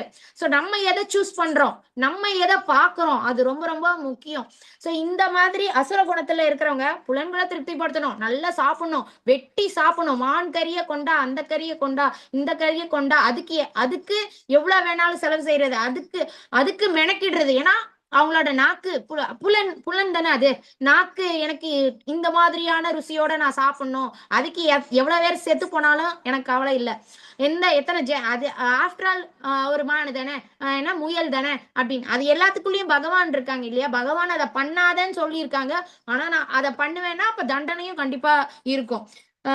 இவ்வாறாக வாழ்வின் இறுதி வரை உள்ள அவரது, அதாவது அவங்க லைஃப் லாங் இப்படியே தான் இருக்காங்க, ரஜோகுணத்திலே இருக்காங்க. பகவான் கிட்ட போறதுக்கான ஒரு இதுவும் இல்லைன்னா அவங்களாம் கண்டிப்பா அடுத்த பிறவி அவங்களுக்கு மனுஷ பிறவியும் கிடைக்க போறது இல்ல. அவங்க பகவானை ரீச்சே பண்ண முடியாது. ஆசைகள் ஒரு ஆசை இல்ல, பல ஆசை இருக்கும் அவங்களுக்கு. அந்த காமைச்சை, அதுக்கப்புறம் சாப்பிடுறது, அப்ப குடிக்கிறது, இந்த மாதிரி நிறைய பணத்துக்காக நான் என்ன வேணாலும் பண்ணுவேன். அந்த மாதிரி பேயா இருக்கிறது, கயிறுகளால் பந்தப்படுத்தப்பட்டு காமமும் இருக்கும், கோபமும் ரொம்ப இருக்கும். இவங்க அவர்கள் புலனுகர்ச்சிக்காக அநியாயமான வழிகளில் செல்வத்தை சேகரிக்கின்றனர். இப்ப இந்த ரவுடிங்க எல்லாம் என்ன நியாயமாவா சம்பாதிக்கிறானுங்க? கொலை செஞ்சு இல்ல திருடி இல்லையா? அது அந்த மாதிரி அதர்ம வழியில தானே அவங்க செல்வத்தை சேர்த்துக்கிறாங்க. சோ பாவத்தை தான் சேர்த்துக்கிறாங்க. சோ இந்த மாதிரி எல்லாம் இருப்பாங்க அசுரர்கள் அப்படின்ட்டு. அசுர குணம் இருக்கிறவங்க இந்த மாதிரி எல்லாம் இருப்பாங்கன்னு பகவான் சொல்றாங்க. இப்ப இங்க 13th இருந்து 15th வரைக்கும் பகவான் என்ன சொல்றாங்கன்னா, இதுக்கு ஒரு எக்ஸாம்பிள் சொன்னா நீங்க புரிஞ்சுக்கலாம். இந்த 13th இருந்து 15th வரைக்கும் உள்ள ஸ்லோகங்கள். இப்போ நிறைய பிஸ்கெட்ஸ், சாக்லேட்ஸ், ஐஸ்கிரீம்ஸ், குழந்தைங்களுக்கு பிடிக்கிற விஷயங்கள் எல்லாமே சொல்றேன். அதை இப்ப நிறைய பேர் வீட்டிலே செஞ்சு கொடுக்குறாங்க. வீட்டுல செஞ்சு கொடுக்கறது ஓகே, நம்மளே கண்ணுக்கு முன்னாடி எல்லாமே செய்யறோம். இதே ஒரு பேக்கேஜ்டு ஃபுட்டா இருக்குன்னு வைங்களேன், இல்ல ஹோட்டல், அங்கெல்லாம் பாத்தீங்கன்னா அந்த சுவையூட்டின்னு சொல்லப்படக்கூடிய அந்த டேஸ்ட்டை என்ஹான்ஸ் பண்றதுக்காக நிறைய கெமிக்கல்ஸ் ஆட் பண்றாங்க. ஸோ அந்த ஆட் பண்றது அந்த ஓனருக்கு தெரியும், பகவானுக்கு தெரியும். வேற மத்தபடி நம்ம சாப்பிடுற நம்ம யாருக்குமே தெரியாது. இது இவ்வளவு கெடுதல் இருக்குன்றது தெரியாது. ஆனா அவன் லாப நோக்குக்காக அவன் இந்த மாதிரி பண்றான். எனக்கு நிறைய கஸ்டமர்ஸ் வரணும், எனக்கு ஒரு மாசம் எனக்கு 10 கோடி டேர்ன் ஓவர் ஆச்சு, அடுத்த மாசம் அது 20 கோடி ஆகணும், அதுக்கு அடுத்த மாசம் அது 30 கோடி ஆகணும். அதுக்கு நான் என்னென்ன எவ்வளவு கெமிக்கல்ஸ் ஆட் பண்ண முடியுமோ நான் ஆட் பண்ணுவேன். தர்மமே இல்லை இதுல. அவங்க இந்த கெமிக்கல்ஸ் எல்லாம் நீங்க ஃபுட்டுல சேர்த்தீங்க அப்படின்னா பாவங்கள் வரும், எத்தனை பேருக்கு கேன்சர் வரும், எத்தனை பேர் அவங்க லைஃபே போயிடும். அந்த மாதிரிலாம் இருக்கே அப்படின்னா எத்தனை பேர் செத்தா எனக்கு என்ன, எத்தனை பேருக்கு கேன்சர் வந்தா எனக்கு என்ன, எனக்கு கோடிக்கணக்கில் எனக்கு லாபம் வேணும் அப்படின்னு சொல்லி நிறைய ஃபுட் ப்ராடக்ட்ஸ் விற்கப்படுது. அந்த ஃபுட் ப்ராடக்ட்ஸ் நம்ம குழந்தைங்க கூட சாப்பிடலாம் இல்லையா? சோ அந்த மாதிரி லாப நோக்குக்காக தேவையில்லாத விஷயங்கள் அதெல்லாம். இப்ப ரீசெண்டா ஒரு டைரக்டர் ஒரு படம் எடுத்தாரு, கும்பி பாகம், அப்புறம் என்னெல்லாமோ இருந்துச்சு இல்லையா? அதை நம்புறீங்க, இங்க பகவானே சொல்றாங்க, ஏன் நம்ப மாட்டேங்கிறீங்க? சோ நம்ம பகவான் சொல்றத கண்டிப்பா நம்பணும், நம்ம தர்மத்தோட தான் இருக்கணும். அதனாலதான் பகவத்கீதை அறிவி எல்லா ஃபீல்டுக்கும் போகணும். அப்பந்தான் அந்த பயம் இருக்கும். அச்சோ பகவானோ, இவங்க எல்லாருமே மனுஷங்க, எல்லாருமே உயிர்வாளிகள், நம்ம யாருக்கும் அவங்க சாவர அளவுக்கு அவங்களுக்கு கெடுதல் பண்ற அளவுக்கு நம்ம தப்பு பண்ணக்கூடாது. நம்ம தப்பு பண்ணா பகவானுக்கு அது பகவான் பொறுக்க மாட்டாரு. அந்த பயம் இருக்கணும். பயம் யார்கிட்ட இருக்கணும்? நம்ம தப்பு பண்றப்ப பகவான் கண்டிப்பா அதை கேட்பாங்க. அந்த பயம் இருக்கணும். பகவான் சூக்ஷ்மமா தானே இருக்காங்க, பகவானுக்கு என்ன தெரிய போகுது? விட்டுக்கிட்டே இருப்பாங்க, பகவான் மன்னிச்சு விட்டுக்கிட்டே இருப்பாங்க, அவன் திருந்த மாட்டானா அப்படின்ட்டு. நம்ம திருந்தல அப்படின்னா கண்டிப்பா தண்டனை அவங்களுக்கு எல்லாம் ரொம்ப ஹெவியா தான் இருக்கும். சோ அந்த மாதிரி எல்லாம் பண்ணக்கூடாது அவங்க. சோ இது எல்லாமே அசுர குணம். எனக்கு வந்து எத்தனை பேருக்கு கேன்சர் வந்தா எனக்கு என்ன?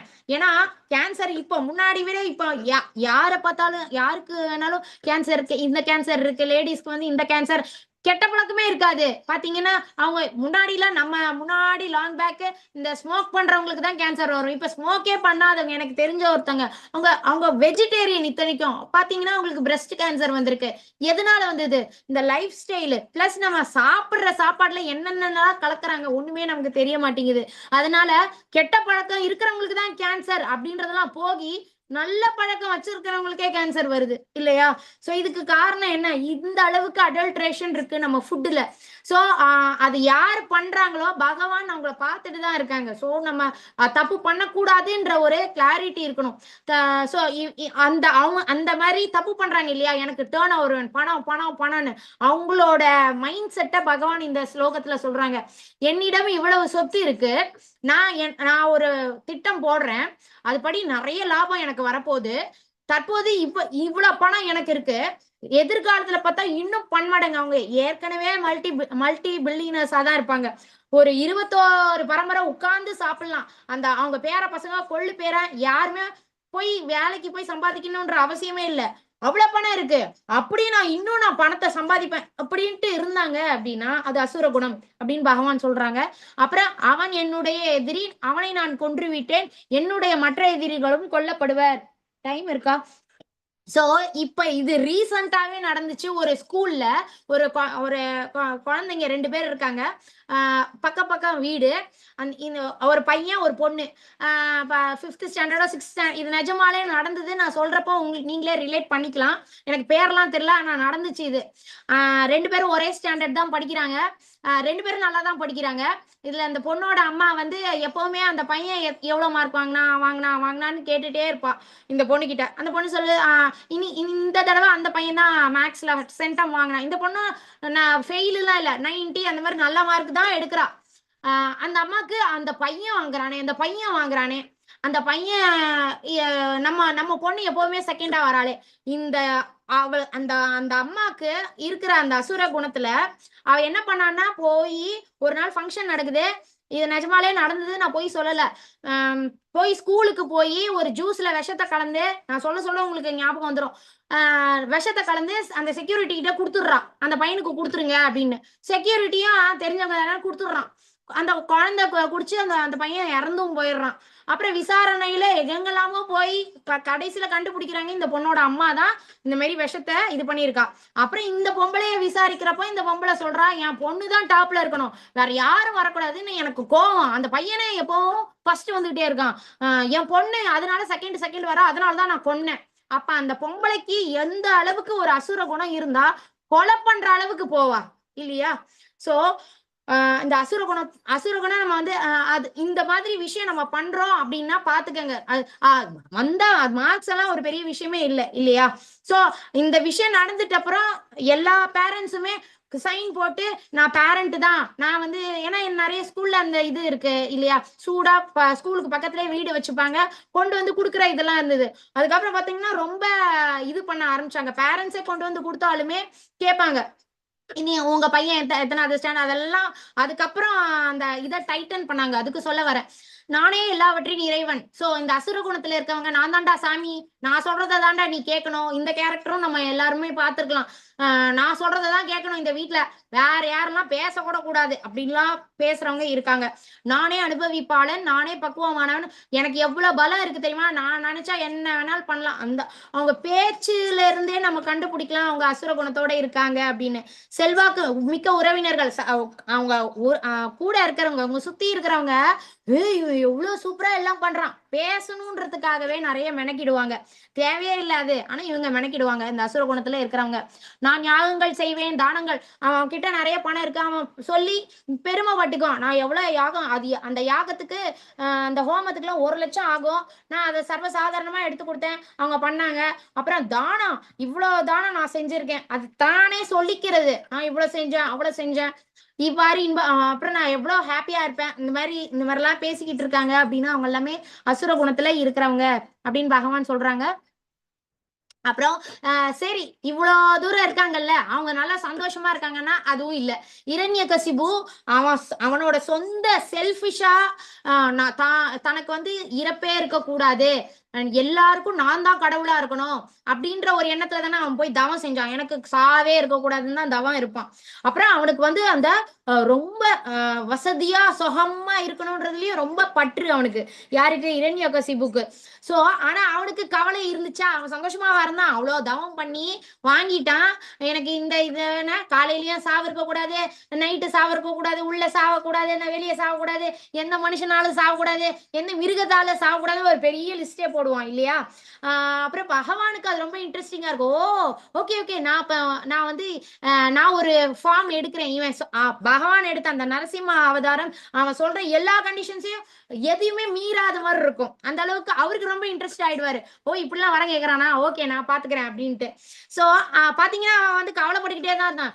என் பையனா இருந்துட்டு சே இவன் என்னோட அசுர குலத்துக்கே அவமானம், இவனை நான் கொலை பண்ணணும் அப்படின்னு அவன் பிரகலாதனை எப்படிலாம் கொலை பண்ணலாம் டெய்லி திங்க் பண்ணிக்கிட்டே இருப்பான் இல்லையா? அவனுக்கு கவலையோட இருந்தான், கன்ஃபியூஷனோட இருந்தான். சோ இந்த மாதிரி அசுரத்தன்மையுடையவர்கள் கவலை கண்டிப்பா அவங்களுக்கு இருக்கும். வெளியே காமிச்சுக்க மாட்டாங்க. உள்ள பாத்தீங்கன்னா நிறைய கவலைகள் அவங்களுக்கு இருக்கும்.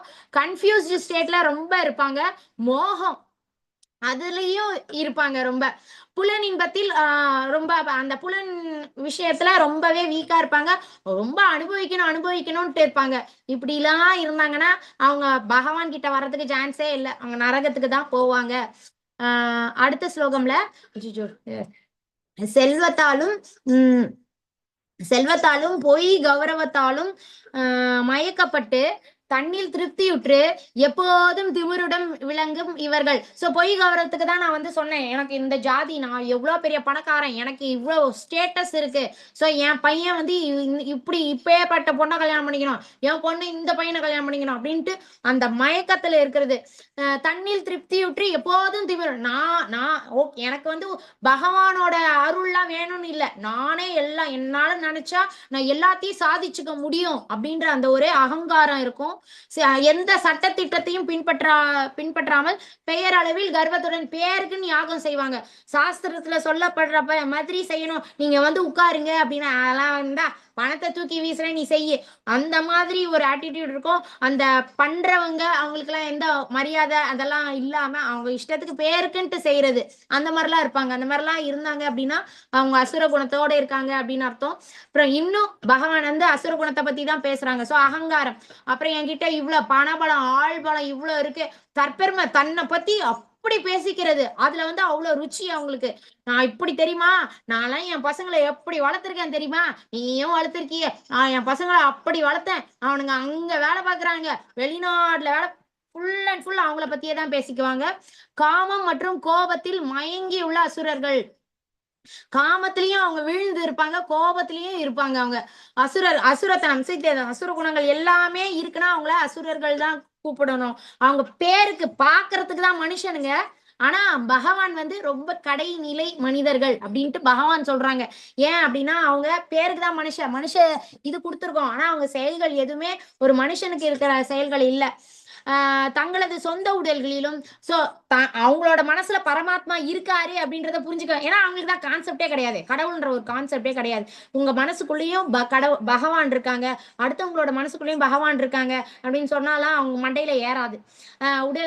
உங்க உடல்களிலும் வீட்டுள்ள பரமபுருஷ பகவானிடம் பொறாமை கொண்டு உண்மை மதத்தினை நிந்திக்கின்றனர். சோ இந்த போட்டோ பாத்தீங்கன்னா சிசுபாலன் வந்து யாரு, பகவானோட சொந்த அத்தை பையன் தான், ஆனா அவனுக்கு பொறாமை. அது எப்படி கிருஷ்ணன் ஆஃப்டர் ஆல் ஒரு மாட்டுக்காரன் தானே, அவன் சொல்றது எல்லாரும் கேக்குறாங்க அப்படி இப்படின்ட்டு அவனுக்கு ஃபுல் அண்ட் ஃபுல் அவனுக்கு பொறாம தான் இருக்கும். அவங்க அம்மா வந்து அவங்க அம்மா கிட்ட பகவான் வந்து ஏற்கனவே அவளுக்கு தெரிஞ்சிடும். ஏன்னா சின்ன வயசுல அவன் ஒரு 3 கண்ணோட பிறந்திருப்பான். அவன் யாரு வந்து பாக்குறப்ப அது 2 கண்ணா ஆகுதோ அந்த ஆளோட கையில தான் அவனுக்கு சாவு அப்படின்ட்டு இருக்கும். கரெக்டா கிருஷ்ண பகவான் வர்றப்ப அந்த 3வது கண்ணு மறைஞ்சிரும். அப்ப அவங்க அம்மாவுக்கு தெரிஞ்சிரும், அச்சோ கிருஷ்ணர் தான் கொலை பண்ண போறாரா என் பையனை அப்படின்ட்டு. அதனால அவங்க அம்மா என்ன பண்ணுவான்னா, கிருஷ்ணா நீ என் பையனை கொல்லக்கூடாது அப்படின்ற மாதிரி அவ வந்து வரம் வாங்கலாம் அப்படின்ட்டு அவ பாப்பா. அப்ப பகவான் சொல்லுவான், நான் வந்து உனக்கு வந்து தரேன், ஒரு வரம் தரேன், அவன் பார்த்தானே சின்ன வயசுல இருந்தே அவனுக்கு வந்து ஏதோ ஒரு பொறாமை இருந்துகிட்டே இருக்கும், திட்டிக்கிட்டே இருப்பான். ஸோ பகவான் வந்து என்ன சொல்லுவாங்கன்னா, அவன் வந்து அவங்க அம்மா என்ன சொல்லியிருப்பானா, ஒரு நாளைக்கு 100 தடவை உன்னை திட்டுனான்னா நீ மன்னிச்சு விட்டுறணும். அவளுக்கு என்ன நினைப்பனா, மேக்சிமம் 100 தடவை தான் அவன் திட்ட போறான், அதுக்கு மேல திட்டு போறது இல்ல அப்படின்னு அவளுக்கு ஒரு நினைப்பு. அதனால பகவான் வந்து ஓகே ததாஸ்துன்னு சொல்லிடுவார். அவன் 101வது தடவை திட்டுனானா நான் அவனை கொலை பண்ணிடுவேன் அப்படின்ற மாதிரி இருக்கும். ஸோ ஒரு நாள் இப்படிதான் சின்ன வயசுல இருந்தே அவன் பொறாமப்பட்டு பகவானை திட்டிக்கிட்டே இருப்பான். எல்லாருமே பகவான பிடிச்சவங்களா இருப்பாங்க. ஆனா சிசுபாலன் அப்புறம் இன்னும் கொஞ்சம் பேர் வந்து பகவானை பிடிக்காத அசுரர்கள் அப்பவும் இருந்தாங்க, பகவான் இருந்த காலத்திலேயே. சோ ஒரு நாள் பார்த்தா 100 தாண்டி 101வது முறையா பகவானை நிந்திக்கிறான், பகவான் வந்து கொண்டுடுறாங்க. சோ ஏன் இந்த கதைன்னா, இவங்கெல்லாம் யாரு, அந்த அசுரர் குணம். பகவானையே எல்லாரும் பகவான்னு புரிஞ்சுக்கிட்டு நடந்துக்கிறாங்க, அவனுக்கு அது புரியவே இல்லைல்ல. ஏன்னா அவனுக்கு அவ்வளவு பொறாமையும் ஒரு அசுர குணம், அந்த பொறாமைய வச்சுக்க கூடாது அப்படின்ட்டு யாரெல்லாம் மதம் இப்ப நம்மளே பார்க்கலாம், சில பேர் ஹிந்துவா தான் இருப்பாங்க, ஆனாலும் நம்ம ரிலீஜியன்லாம் வேஸ்ட் அப்படின்ற மாதிரி எல்லாம் நம்மளோட தர்மத்தையே ரொம்ப துச்சமா பேசுவாங்க. அது அப்படி பேசாதீங்கன்னு பகவானே சொல்லியிருக்காங்க. அப்படி பேசுறாங்கன்னா அவங்க ஒரு அசுரன் அப்படின்னு பகவான் சொல்றாங்க. பொறாமையுடன் கருணையின்றி இருக்கும் இத்தகு கடைநிலை மனிதர்கள் ஜடவாழ்வு என்னும் கடலில் பல்வேறு அசுர இனங்களுக்குள் நான் நிரந்தரமாக தள்ளுகிறேன். சோ யாருக்கெல்லாம் இந்த அசுர குணங்கள் இருக்கோ பகவான் வந்து அவங்கள வந்து இந்த மெட்டீரியல் அவங்க மூழ்கி இருப்பாங்க. எப்படி குலாப் ஜாமுன் அந்த சுகர் சிரப்ல மூழ்கி இருக்கும் இல்லையா, பகவான் வந்து அவங்க வந்து அந்த மயக்கத்திலேயே இருக்கிற மாதிரி பகவான் வந்து பார்த்துப்பாங்க. அவங்க வந்து வர்றதுக்கு பகவானை நோக்கி வர்றதுக்கு சான்ஸே இல்லை. அந்த அசுர சுபாவத்திலேயே இருக்காங்க அப்படின்னா அவங்க ஜட வாழ்க்கையிலும் அப்படியே நான் திரும்ப அவங்க மேல வரவே சான்ஸே இல்லை. இந்த ஜட வாழ்க்கை நம்ம அந்த டிசைர் ட்ரீ பார்த்தோம் இல்லையா, சோ அந்த இந்த மெட்டீரியல் லைஃப்லயே அவங்க அப்படியே அகப்பட்டு கிடக்க வேண்டிதான் அப்படின்ட்டு பகவான் சொல்றாங்க. அசுர குணம் நம்ம வச்சிருந்தோம் அப்படின்னா சோ நிரந்தரமான புலியில நான் அவனை தள்ளிடுவேன் அப்படின்னு சொல்றாங்களே, அதுக்குதான் இந்த பிக்சரு சைட்ல போட்டிருக்காங்க, காமிச்சிருக்காங்க. குந்தியின் மகனே, அசுரத்தனமான வாழ்வினங்களில் மீண்டும் மீண்டும் பிறவி எடுக்கும் இத்தகையவர்கள். சோ திரும்ப அவங்க ஜென்மம் வந்து இந்த ஜட உலகத்துலதான் அவங்க ஜென்மம் திரும்ப பிறவி எடுப்பாங்க. ரொம்ப நல்ல பிறவி அப்படின்லாம் இல்ல, கஷ்டப்படணும், ரொம்ப கஷ்டப்படுவாங்க திரும்ப அவங்க. ஏன்னா அவங்க செஞ்ச பாவத்துக்கு திரும்ப பிறவி எடுத்து ஒரு பிறவியிலும் ரொம்ப கஷ்டத்தை அனுபவிப்பாங்க, என்றுமே என்னை அடைய முடியாது. சோ இப்படிப்பட்ட அசுர குணம் உடையவங்க பகவானை ரீச்சே பண்ண முடியாது அப்படின்னு பகவானே சொல்லிட்டாங்க. படிப்படியாக அவர்கள் மிகவும் வெறுக்கத்தக்க வாழ்வு இனங்களில் மூழ்குகின்றனர். அதாவது தமோ குணத்துல இருக்கிறவங்களுக்கு எல்லாம் மனுஷ பிறவியே கிடைக்காது இல்லையா. சோ அதனால மனுஷ பிறவி கிடைச்சாலும் இப்படி இருக்கானே அப்படின்ற மாதிரி இருக்கும் மத்தவங்களுக்கு இந்த மக்களை பாக்குறப்போ. சோ ஏன்னா அவங்க அந்த அளவுக்கு அசுர குணங்கள் அவங்க கிட்ட இருந்தனால அவங்களுக்கு அடுத்தடுத்த பிறவி அந்த மாதிரியான எல்லாரும் வெறுக்கத்தக்கிற மாதிரி ஒரு பிறவிய பகவான் கொடுப்பாங்க அப்படின்ட்டு பகவான் இந்த ஸ்லோகத்துல சொல்றாங்க. இப்போ நம்ம எல்லார்கிட்டையும் இப்போ இந்த பிக்சர் பாருங்க, இந்த பொண்ணுக்கு வந்து கையில நகை வச்சிருக்கா. சோ நகை மேல ரொம்ப நம்ம ஆசை வச்சிருக்கோம் அப்படின்னா அதுவுமே அசுர குணம். அதுக்கப்புறம் அங்க ஒரு மனுஷன் பாருங்க, லஸ்ட், கிரீடு, ஆங்கர். சோ பகவான் என்ன சொல்றாங்கன்னா, காமம், கோபம், பேராசை இந்த மூணுமே அசுர குணம் அப்படின்னு சொல்றாங்க. காமம்ன்றது ஒரு பெண்ணுக்கு ஆணு, ஒரு ஆணுக்கு பெண் அப்படின்றது மட்டும் இல்ல, ஏதாவது ஒரு விஷயத்து மேல அதீத ஆசை இருக்குன்னா அதுவுமே காமம் தான். ஒருத்தனுக்கு பணம் அவன் பணக்காரனா தான் இருக்கான், நல்லபடியா ஃபேமிலியை ரன் பண்ணிட்டு இருக்கான், ஆனால் எனக்கு இன்னும் பணம் வேணும் அப்படியே பணத்துக்கு பின்னாடியே ஓடனா அதுக்கு பேரும் காமம் தான். கோபம், ரொம்ப கோவப்பட்டுக்கிட்டே இருக்கிறது, எல்லாத்துக்கும் கோவப்பட்டுக்கிட்டே இருக்கிறது. பேராசை, ஆசை வேற பேராசை வேற இல்லையா. ஆசைன்னா நமக்கு எனக்கு ஒரு சாக்லேட் கொடு அப்படின்னா அது ஆசை, எனக்கு ஒரு சாக்லேட் ஃபேக்டரியே கொடு அப்படின்னா பேராசை. இது சும்மா ஜஸ்ட் எக்ஸாம்பிளுக்கு சொல்றேன், அது நீங்க எது வேணாலும் நீங்க போட்டுக்கலாம். இந்த மெட்டீரியல் லைஃப்ல நம்ம எந்த மாதிரியான விஷயங்கள்லாம் ரொம்ப ஆசைப்படுறோம். அது பகவானை பத்தி விஷயங்கள்ல நம்ம பேராசை வச்சுக்கலாம், அதுல தப்பே இல்லை.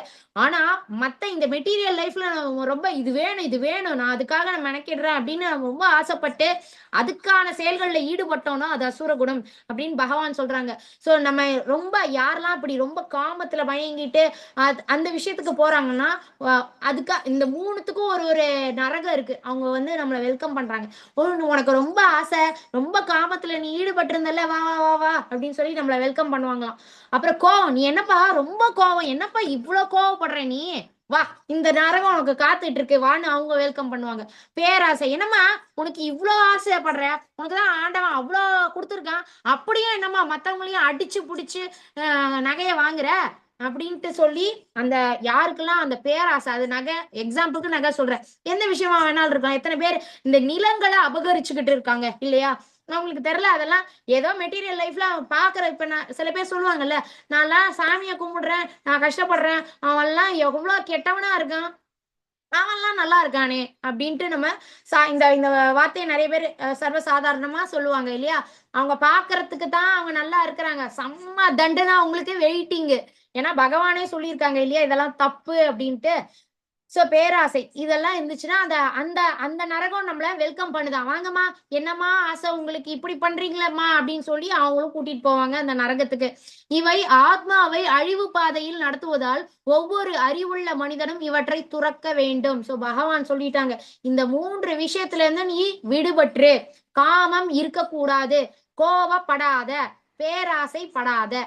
இது இந்த ஸ்லோகத்துல பகவான் சொல்றாங்க. இப்ப அடுத்தது இங்க ரைட் சைட்ல பாருங்க, இந்த போட்டோவை பாருங்க.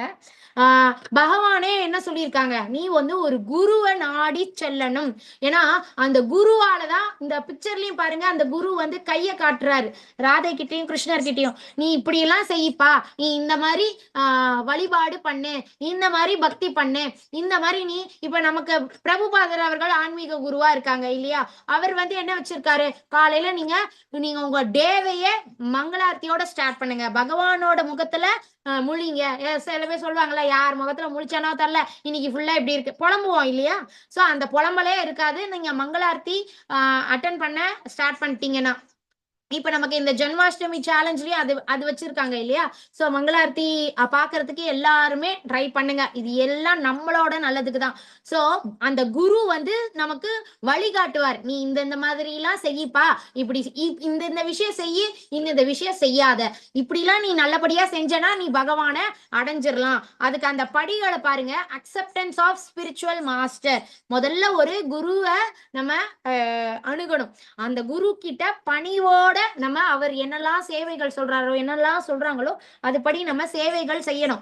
அதுக்கப்புறம் வேதங்களோட சாரமா இருக்கிற பகவத்கீதைய படிக்கிறது, பாகவதம் படிக்கிறது, இதெல்லாம் படிச்சுக்கிட்டு வரணும். இதெல்லாம் படிக்க படிக்க நமக்கு பியூரிஃபிகேஷன், நம்ம பியூரிஃபை ஆயிட்டே வருவோம். ஆஸ்டெரிட்டி, சுத்த பத்தமா இருக்கிறது, போத் பிசிக்கலா அண்ட் மென்டலா நல்லபடியா பகவானை கும்பிடுறது. சென்ஸ் கண்ட்ரோல், புலன்களை கட்டுப்பாடு, சுய கட்டுப்பாடோட இருக்கிறது. ஸ்பிரிச்சுவல் நாலேஜ், நம்ம பகவத்கீதை படிக்க படிக்க, பாகவதம் வாசிக்க நமக்கு நல்ல ஞானம் வரும், நம்மளோட இக்னோரன்ஸ் போகும். சோ இதெல்லாம் செஞ்சுக்கிட்டு வந்தோம் அப்படின்னா நம்ம பகவானை அடைய முடியும்.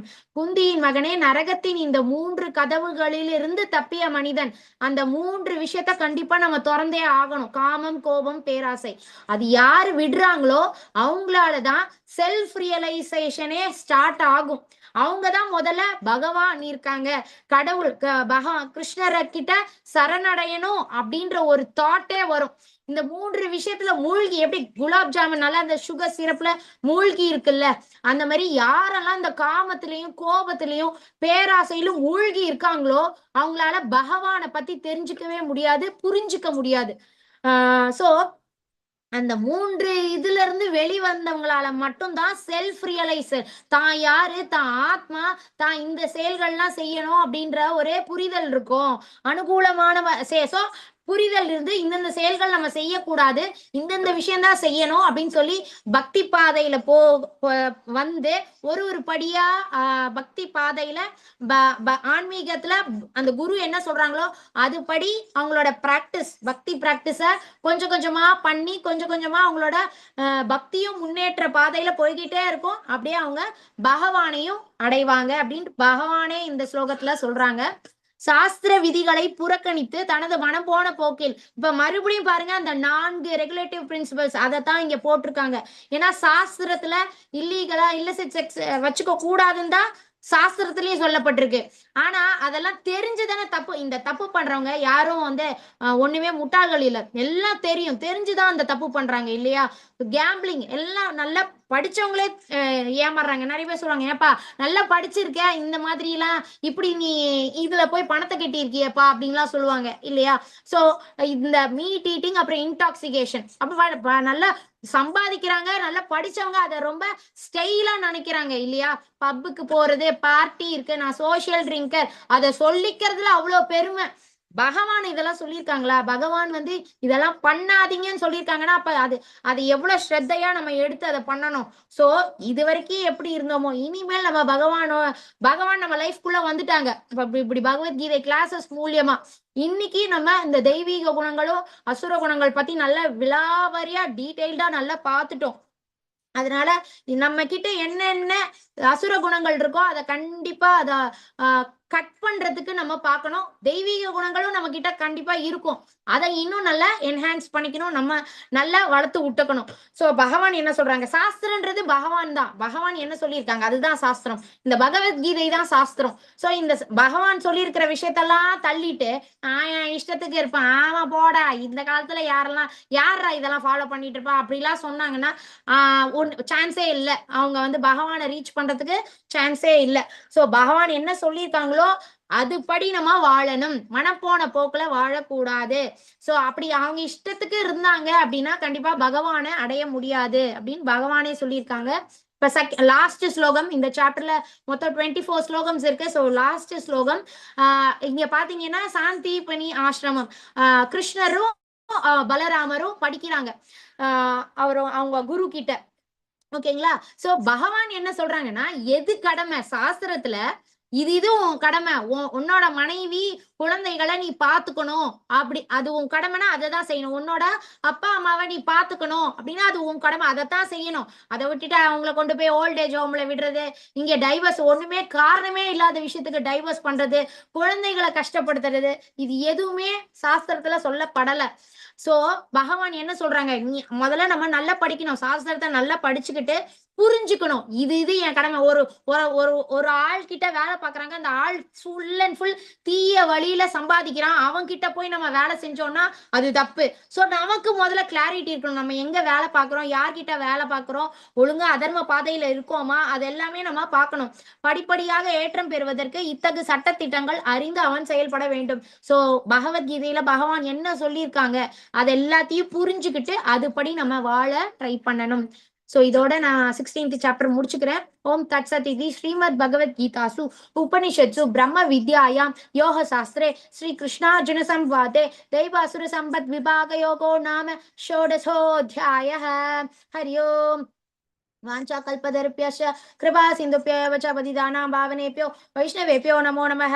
அனந்த கோடி வைஷ்ணவ விருந்த கீ ஜெய், அனந்த கோடி பக்த விருந்த கீ ஜெய், ஸ்ரீல பிரபுபாதர் கீ ஜெய், நாமாச்சாரியார் ஹரிதாஸ் தாக்கூர் கீ ஜெய், சைதன்ய மகாபிரபு கீ ஜெய், ஹரே கிருஷ்ண महामंत्र की जय, भगवत गीता और भागवत ग्रंथों की जय, श्री श्री राधा गोविंद की जय, अयोध्या श्री राम लल्ला की जय, गौर प्रेमानंदे हरि बोल. So thank you so much எல்லாருக்கும் thank you so much. Hare Krishna. Session end பண்ணிக்கிறேன் இதோட. ஹரே கிருஷ்ணா. हरे कृष्णा माताजी. हरे कृष्णा माताजी.